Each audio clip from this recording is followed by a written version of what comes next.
The stars vanished over Seoul as massive ships blocked the sky.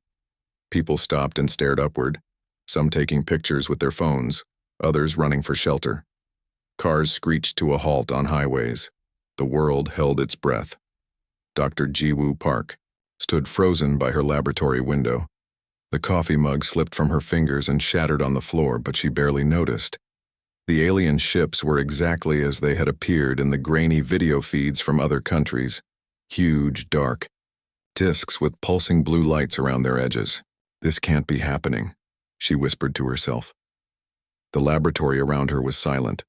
Her colleagues had rushed home to their families when the news first broke that morning. Strange objects approaching Earth, moving too fast, not responding to signals. Her phone buzzed. A global emergency broadcast. A voice speaking in monotone. "People of Earth, we are the Dominion. Your planet is now under our protection and rule. Resistance will result in punishment. Cooperation will be rewarded. Stay in your homes and await further instructions." Ji-woo sank into her chair. As Korea's leading expert in electromagnetic physics, she understood what many didn't. The technology needed to travel between stars meant these beings were far beyond anything humans could fight. Across the city, Captain Do-hyun Kim directed his soldiers to help maintain order. Unlike the panicking civilians, he moved with purpose, his face showing no fear despite the chaos around him. "Keep the main roads clear for emergency vehicles," he ordered, "and someone get those people away from the landing zone."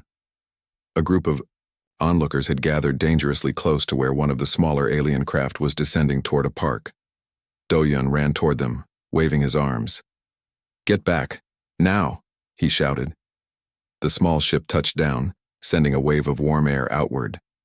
The crowd retreated except for one teenage girl who stood her ground, a tablet computer in her hands. Do-hyun reached her just as the ship's door slid open. "Are you crazy? Come on!" "Wait," said Mina Lee, her eyes never leaving her screen. "I'm recording their signals. There's a pattern."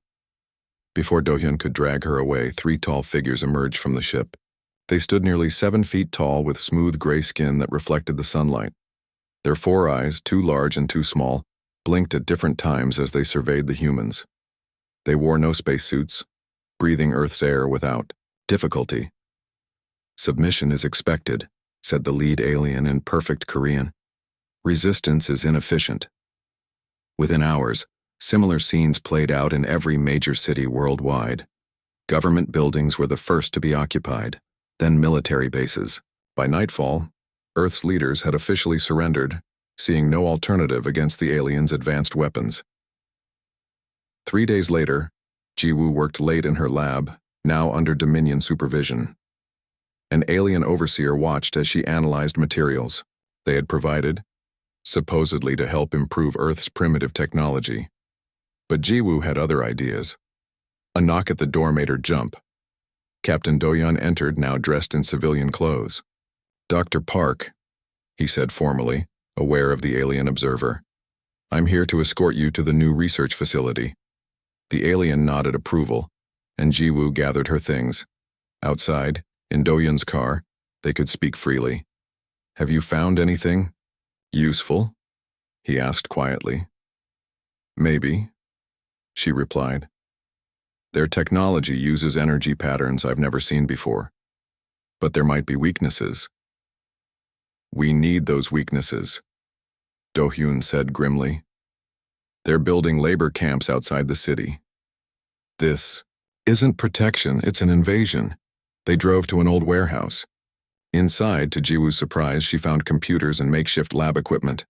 About 20 people worked quietly, some in military uniforms, others in civilian clothes.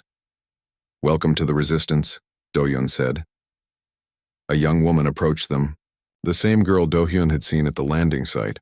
"Dr. Park, I'm Mina Lee. I've been analyzing their communication signals." She handed Ji-woo a tablet. "They use quantum encryption, but there are flaws in their implementation." Ji-woo studied the data, her eyes widening. "This is incredible work. How did you get this?" "I've been writing code since I was 9, Mina shrugged. "Their systems are advanced but predictable." A loud explosion shook the building. Dust fell from the ceiling. "They found us," someone shouted. Do-hyun rushed to the window. "Everyone out through the tunnel, now!" As they ran for the hidden exit, Ji-woo clutched her research notes and Mina's tablet. Outside, they watched from a distance as Dominion soldiers searched the warehouse. "We need somewhere safe to continue our work," Ji-woo said. Do-hyun nodded. "I know a place. An old bunker from the war. They haven't found it yet." As they slipped away into the night, Mina pointed to her tablet screen. "Look at this energy reading I captured. Their weapons have a strange fluctuation." Ji-woo studied it and slowly smiled. "That's not a design feature. That's a flaw." She looked up at her companions. "They're not as perfect as they want us to believe." For the first time since the ships appeared, Ji-woo felt something new growing inside her. Hope. 1 month had passed since the Dominion arrived. The old military bunker beneath the mountains outside Seoul had become home to 30 resistance fighters. The air was stale despite the ventilation system. The lights flickered sometimes when they ran too many computers at once. Ji-woo worked 18 hours a day studying the alien technology. She had dark circles under her eyes, but she refused to rest. Today she stared at a small device they had stolen from a Dominion patrol. It looked like a smooth metal egg with no buttons or openings. "Any progress?" asked Do-hyun, entering her makeshift lab with 2 cups of instant coffee. Ji-woo accepted the coffee gratefully. "Maybe. Watch this." She placed the device on a metal table and switched on a machine she had built. The machine emitted a low hum, and the alien device began to glow blue. "It responds to specific electromagnetic frequencies," she explained. "When I hit exactly 320.8 gigahertz, the device suddenly opened like a flower, revealing a complex interior of crystals and light. Their technology needs precise frequencies to function," Ji-woo said with excitement. "Disrupt those frequencies. And their weapons might fail," Do-hyun finished, a rare smile crossing his face. In another room, Mina sat surrounded by computer screens. At 17, she was the youngest member of the resistance, but possibly the most valuable. Her fingers flew across the keyboard as she worked. "You need to sleep sometimes," said an older man bringing her food. "Not now," Mina replied without looking up. "I almost have it." For weeks she had been trying to crack the Dominion's communication system. The aliens used a network that human technology couldn't access. Until now. "I'm in," she suddenly shouted. The others rushed to her station. On her screen, strange symbols flowed like water. "Can you read it?" asked Do-hyun. "Not exactly," said Mina. "But I can track their communications. Look here. These signals are going to their ships in orbit. These others are local, between ground forces." Ji-woo leaned closer. "If we can understand their language, we might learn their plans." Do-hyun nodded. That evening, resistance members gathered around a small radio. Dominion announcements played throughout the day in major cities. The mechanical voice described new work assignments and warned against disobedience. Tomorrow, Sector 7 will process resources at Facility 3. Sector 12 will report for medical examination. "Medical examination means testing," said a former nurse in their group. "They're studying us, looking for weaknesses or useful traits. Or strengths they fear," added Do-hyun. Later that night, Ji-woo couldn't sleep. She wandered through the bunker and found Mina still working. "You decoded more of their language?" Ji-woo asked, seeing new charts on Mina's screen. "Some words. Enough to understand that they're not just here for our planet." Mina pointed to translated terms. "They need workers. Lots of them. We're not the first species they've conquered." The news was disturbing but not surprising.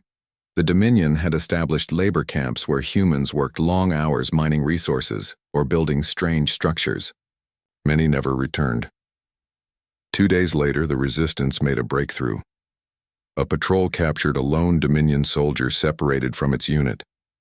They brought it to the bunker blindfolded. The alien sat motionless in its cell. Up close, without its armor, it looked less frightening, almost fragile, with thin limbs and delicate fingers. Do-hyun approached the cell cautiously. Can you understand me? The alien's 4 eyes blinked in sequence. Yes, I speak your language. Why are you here? Why did the Dominion come to Earth? Resources, labor, strategic position. The alien spoke flatly. Your planet is valuable. Jiwoo joined them. Do all your people support this invasion? The alien was silent for a moment, then surprising them. No, some believe conquest is wrong. This was unexpected. Jiwoo and Do-hyun exchanged glances. Are you one of those who thinks it's wrong? Jiwoo asked carefully. The alien's skin changed color slightly, shifting from gray to bluish. I am uncertain. The Dominion gives purpose. But this conquest feels different. Over the next few days, they learned more from their prisoner. Its name was Talek. It revealed that Dominion soldiers received drugs to increase obedience. Without these drugs, some began to question their orders. One morning, Mina burst into the meeting room. I found something huge in their communications. They're vulnerable to something on Earth. Their medical units are reporting infections they can't control. Jiwoo immediately began researching possibilities. Earth bacteria or viruses they have no immunity to, she theorized. We need samples from sick Dominion soldiers. That night, looking at maps of Dominion outposts, Do-hyun made a decision. It's time to attack. A small facility first, to test Jiwoo's frequency disruptors and collect biological samples. As the resistance prepared for their first strike, Talek made an unexpected request.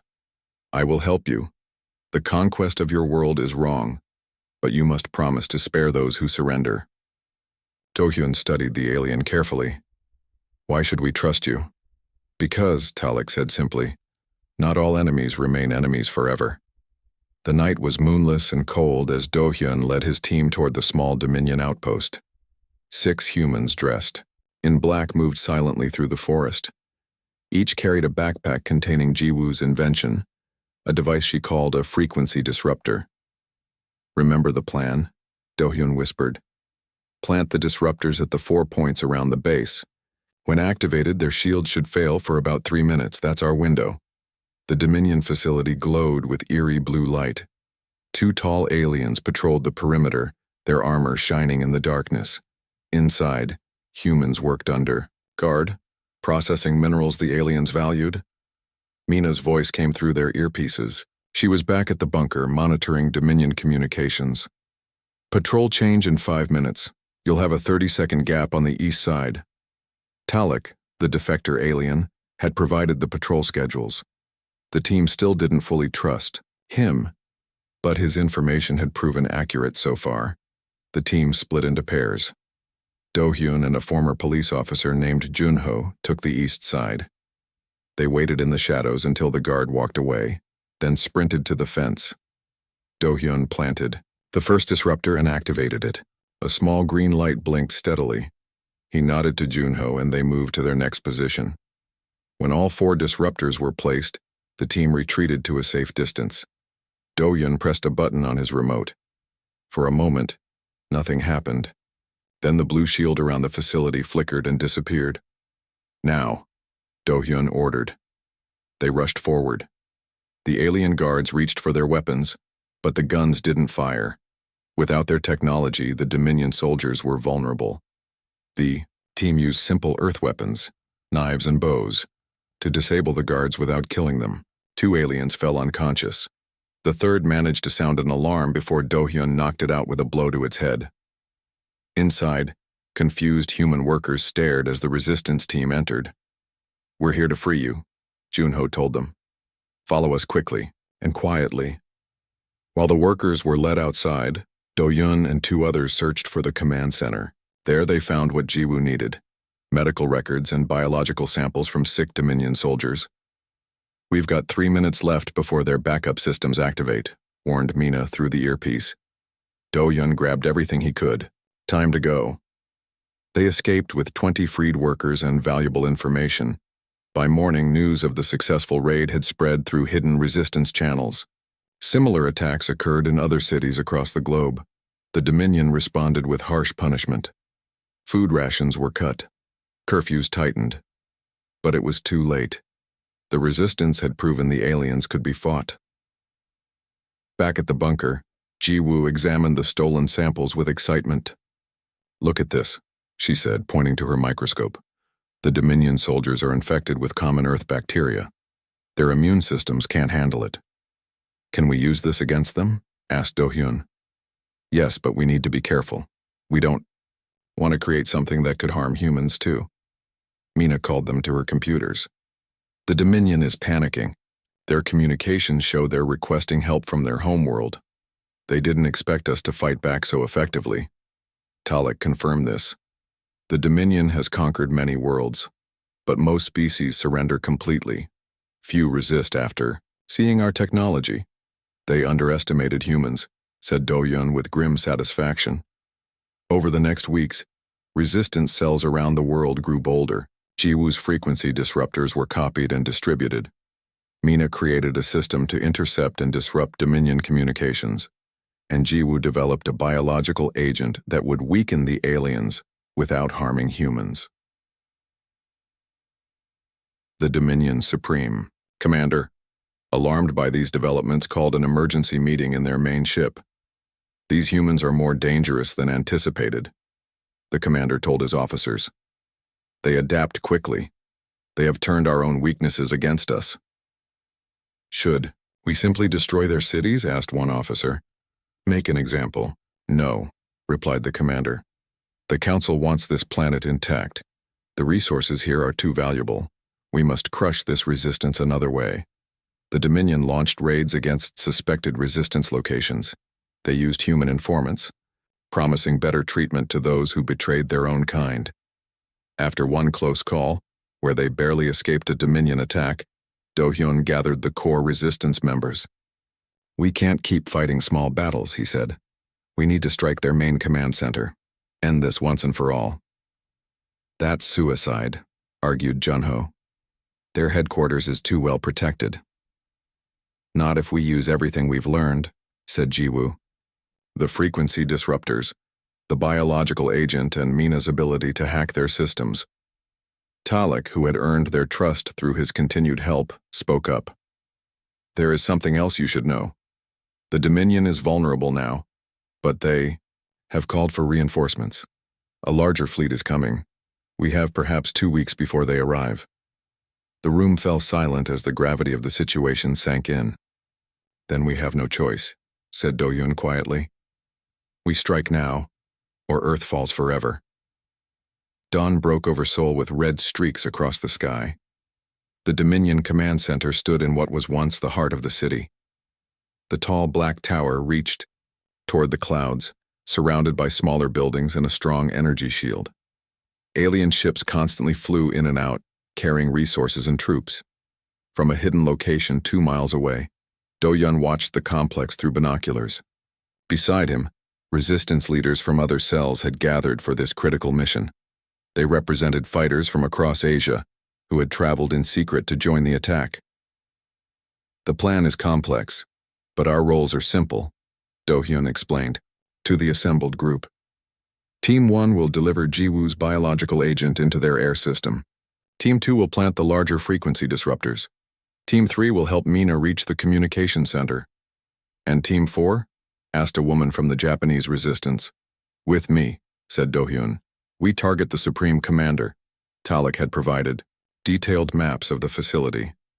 As their only Dominion ally, he would guide Team 1 through the air filtration system. A dangerous job, as the biological agent would affect him too. "I accept this risk," Talek told them. "My people have caused enough suffering." Mina sat cross-legged on the floor, her computer open as she made final adjustments to her hacking tools. At 18, she looked too young for such responsibility, but her skills were unmatched. "Their systems expect data in specific patterns," she explained. "I can mimic those patterns long enough to gain control of their defense grid." Ji-woo carefully packed containers of the biological agent, a modified version of a common Earth bacteria that would cause extreme weakness in the Dominion, but wouldn't kill them. "Remember, this won't work instantly," she warned. It needs about 30 minutes to spread through their systems. As night fell, the operation began. Using stolen Dominion vehicles and uniforms, the teams approached different entry points. The biological agent was introduced first, through maintenance tunnels Talek had identified. For 30 tense minutes, they waited. Then Team 2 moved in, with the frequency disruptors, larger and more powerful than any they'd used before. When activated, the devices would create a massive disruption field. Mina and her protectors slipped into a service entrance. Using Talek's access codes, they reached a maintenance terminal. "I need 3 minutes," Mina whispered as her fingers flew across the alien keyboard. She had practiced on a replica for weeks. Alarms suddenly blared throughout the facility. "They've detected the biological agent," warned a voice through their communicators. "Keep going," ordered Do-hyun. "Activate the disruptors now." Across the complex, the frequency disruptors powered up. The effect was immediate. Dominion weapons failed. Shields collapsed and communication systems went silent. Many aliens were already showing signs of the infection, moving slowly and struggling to breathe. In the communications center, Mina worked frantically. "I'm in their system," she reported, "accessing defense controls now." Outside, Dominion reinforcements were arriving. But as they approached, something unexpected happened. The facility's own defense turrets turned and fired on the incoming ships. "That's Mina's work," said Jiwoo with pride over the comms. "She's turned their weapons against them." Do-hyun led Team 4 toward the command level where the Supreme Commander would be. They met resistance from guards who fought even without working weapons, using their physical strength against the humans. The battle was fierce. 2 resistance fighters fell. But the Dominion soldiers were weakening from the biological agent. Their movements became slow, their breathing labored. Do-hyun and his remaining team pushed forward. They found the command center, a large circular room with screens showing battles around the world. The Supreme Commander stood in the center, taller than other Dominion soldiers, with elaborate markings on its gray skin. "You have lost," Do-hyun told the alien leader, raising his weapon. The Supreme Commander looked at him with all 4 eyes. "No. You have merely delayed the inevitable. Our fleet approaches. They will burn your cities to ash." From Do-hyun's comm unit, Mina's voice came urgently. "I've accessed their deep space communications. A Dominion fleet is 3 days from Earth, at least 30 ships, much larger than the ones here now." The Supreme Commander made a sound that might have been laughter. "You see? This victory means nothing." "Mina," said Do-hyun, not taking his eyes off the alien. "Can you access their orbital defense system?" There was a pause. "Yes, I have control of it now." "Good. Turn it against their fleet when they arrive." The Supreme Commander stepped forward. "Impossible. The system requires Dominion genetic authorization to target our own ships." Now it was Do-hyun's turn to smile. He gestured to the door where Talek stood, looking weak from the biological agent but still standing. "We have that covered." Across the room, one of the screens changed to show a global view. On every continent, Dominion facilities were falling to coordinated resistance attacks. The biological agent and frequency disruptors had spread worldwide. "It seems," said Do-hyun, "that humanity fights back harder than you expected." The resistance command post hummed with activity. 3 days had passed since they captured the Dominion headquarters. Jiwoo hadn't slept in 36 hours. She stood before a large screen showing Earth's upper atmosphere and the approaching Dominion fleet. 28 ships, she counted, much bigger than the ones already here. Mina sat at the alien control panel, her small human hands looking strange on the oversized console. She had mastered the Dominion systems with remarkable speed. "Orbital defense network ready," she reported. "All 23 satellites are under our control." Talek, recovering from the biological agent but still weak, provided the genetic authorization needed. His decision to help humanity had marked him as a traitor to his own kind, but he showed no regret. "My people conquered many worlds," he told Do-hyun. "It is time someone stopped them." Around the world, humans watched the skies with hope and fear. The Dominion occupation forces had been captured or surrendered. Those too sick from the biological agent received treatment. Jiwoo had developed a cure to show that humans could be merciful even to their oppressors. The fleet appeared first, as small points of light growing larger. The massive ships entered orbit in perfect formation. "They're sending a transmission," said Mina. On the screen appeared another Dominion officer, its 4 eyes blinking with anger. "This is Fleet Commander Grask. You will release our forces and surrender your planet immediately. Failure to comply will result in orbital bombardment." Do-Yun stepped forward. "This is Earth Command. Your invasion has failed. We control your defense systems and will use them if you attack." The alien's skin darkened with emotion. "Impossible. No conquered species has ever—" "We are not conquered," interrupted Do-Hyun. "We offer you one chance to leave our system in peace." The transmission cut off. Moments later, the lead ship fired energy weapons towards Seoul. "Now, Mina," ordered Do-Hyun. Mina's fingers flew across the controls. The orbital defense satellites activated, sending powerful beams toward the attacking ship. Its shields flared, bright blue, then failed completely. The massive vessel exploded in a ball of fire visible from the ground. "All satellites targeting remaining ships," Mina reported calmly, though her hands trembled slightly. The Dominion fleet scattered, trying to escape the unexpected defense. 5 more ships were destroyed before the others jumped to faster-than-light travel and disappeared. A cheer went up from the command center. People hugged and cried. Jiwoo collapsed into a chair, finally allowing exhaustion to overtake her. "We did it," she whispered. "We really did it." In the days that followed, humanity began rebuilding. The captured Dominion technology accelerated human development by centuries. Jiwoo led teams of scientists studying the alien power sources and engines. Mina taught others how to use the advanced computer systems. But the most surprising discovery came in the Dominion prisoner holds. As the biological agent wore off, many aliens began expressing confusion about their actions. "The obedience drugs," explained Talek. "Without them, many are remembering their true selves." Some Dominion soldiers chose to return to their homeworlds on the few ships humans allowed them to keep. Others, like Talek, asked to stay on Earth. They spoke of other conquered species on distant planets, still enslaved by the Dominion Empire.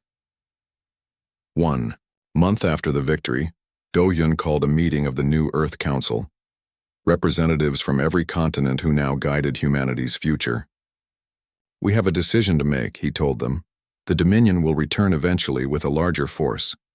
We can prepare our defenses here, or we can take the fight to them," finished Jiwoo. "Free the other enslaved worlds before the Dominion recovers." The debate lasted for days. In the end, they chose both paths. Earth would strengthen its defenses while also sending ships to the nearest conquered worlds. 3 months later, Jiwoo stood in the hangar of what had once been the Dominion headquarters. Before her was humanity's first true starship, the Phoenix, built from modified Dominion technology but with distinctly human touches. Do-Hyun joined her, now wearing the uniform of the new Earth Defense Force. "Ready for this?" he asked. Jiwoo nodded. "I never imagined we'd reach the stars like this." "The ship is prepared," announced Mina, stepping out of the Phoenix's main hatch. Though still young, she had been named Chief Communications Officer for the mission. No one understood the alien systems better than she did. Talek and a small group of reformed Dominion soldiers waited nearby. They would serve as guides to the worlds they once helped conquer. "The first world we'll reach is called Lintari," said Talek. "Its people have been enslaved for 50 years. They've lost hope. Then we'll bring it back to them," said Do-Hyun firmly. As they boarded the ship, Jiwoo paused at the entrance and looked back at Earth. The planet was healing from the invasion. Cities were being rebuilt. People worked alongside friendly aliens, learning from each other. The Dominion had come to rule humanity. Instead, they had awakened something greater, not just resistance, but a new purpose. Humans had discovered they were not alone in the universe and that many needed their help. The Phoenix rose into the sky, carrying with it Earth's promise to the stars. They had fought for their freedom. Now they would fight for others. They would be remembered not as the species that defeated the Dominion, but as the ones who ended an empire and began a brotherhood of worlds.